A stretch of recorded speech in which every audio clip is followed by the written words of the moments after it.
और एक और बड़ी खबर है, रूस के हाथ लगा ड्रोन का मलबा। ड्रोन मलबे की जांच कर रहा है रशिया। मॉस्को में घर पर यूक्रेन ने किया अटैक। धमाके के बाद धड़ाम से गिरा यूक्रेनी ड्रोन और अब इस ड्रोन को जांचा जा रहा है, परखा जा रहा है।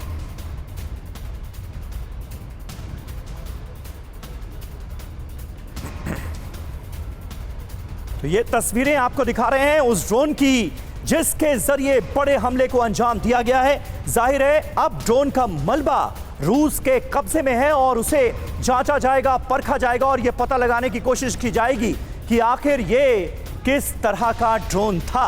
हमने आपको बताया कि ये UJ-22 ड्रोन है जिसका इस्तेमाल किया गया है।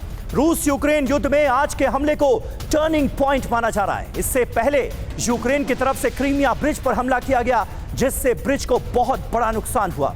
3 मई को भी कीव ने क्रेमलिन पर बड़ा हमला किया और 2 ड्रोन वहां पहुंचे जहां पुतिन का आवास था। हालांकि उस हमले में पुतिन को कोई नुकसान नहीं पहुंचा। उस हमले की भी तस्वीरें हम आपको दिखा रहे हैं। क्रेमलिन अटैक की तस्वीरें भी आपके सामने हैं। आज मॉस्को में हुए ड्रोन हमलों की तुलना इसी क्रेमलिन में हुए अटैक से की जा रही है और यह कहा जा रहा है कि ज़ेलेंस्की भी पलटवार को तैयार है।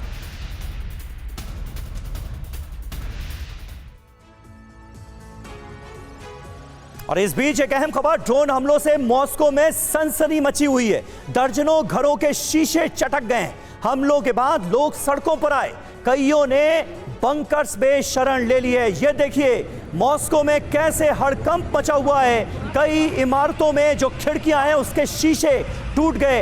ये हमला इतना जबरदस्त था। तस्वीरें आप देख सकते हैं किस तरह से लोग परेशान होकर अपने अपने घरों से नीचे आ गए हैं और हड़कंप मचा हुआ नजर आ रहा है मॉस्को की सड़कों पर। कब क्या हो जाए कोई भरोसा नहीं है, लिहाजा तमाम लोगों ने शेल्टर होम्स में शरण ले रखी।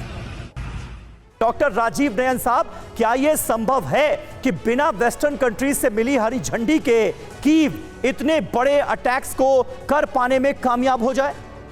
बिल्कुल नहीं, ये तो पूरी की पूरी पाश्चात्य जगत का ही हथियार भी है और उनकी अनुमति तो है ही, क्योंकि आगे वह बता रहे थे कि नहीं, रूस के अंदर घुसकर कोई भी युद्ध नहीं करना है।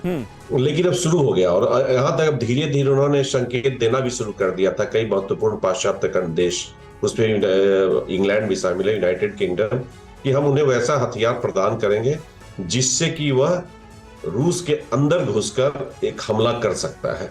और यह एक तरह से एक इसकी इंडोर्समेंट हो चुकी थी।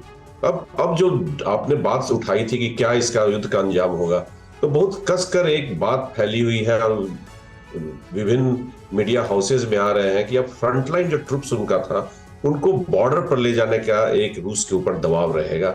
एक निश्चित एक मनोवैज्ञानिक दबाव रूस के ऊपर आ चुका है, क्योंकि अब उनके घर के अंदर हो रहा है और उनके बहुत ही रिहायशी जिसे इलाके कहते हैं दक्षिण पूर्व की तरफ, वहां पर अटैक हुआ है मॉस्को पे। तो अब उन्हें अपने क्षेत्र को भी संभालना होगा। तो अब उनका डाइवर्सन जो एक उन्हें अपने जो ट्रूप्स का ही सुरक्षा बल है उन्हें एक दूसरे तरफ ले जाने का उनका एक नई सोच करनी होगी। देखिए इन्हें रिकैलिब्रेट करने की उनका हमेशा से लगातार रहा है जब से युद्ध स्टार्ट हुआ है। पहले वो कीव को उन्होंने घेर लिया था, फिर देखा कि कीव में नहीं बात बन पाई है, तो वापस वो वैसे क्षेत्र में गए जहां उनका दबदबा था। बिल्कुल, लेकिन वहां भी अब वहां पर भी अब देखिए अटैक शुरू हो गए। बिल्कुल सही बात है। और रूस के तमाम इलाके तो निशाने पर हैं ही और खुद रूस के राष्ट्रपति व्लादिमीर पुतिन यूक्रेन के निशाने पर हैं, टारगेट पर हैं। यह साफ तौर पर नजर आ रहा है। पहले क्रेमलिन पर अटैक और अब उनके प्राइवेट पैलेस को निशाना बनाने की कोशिश।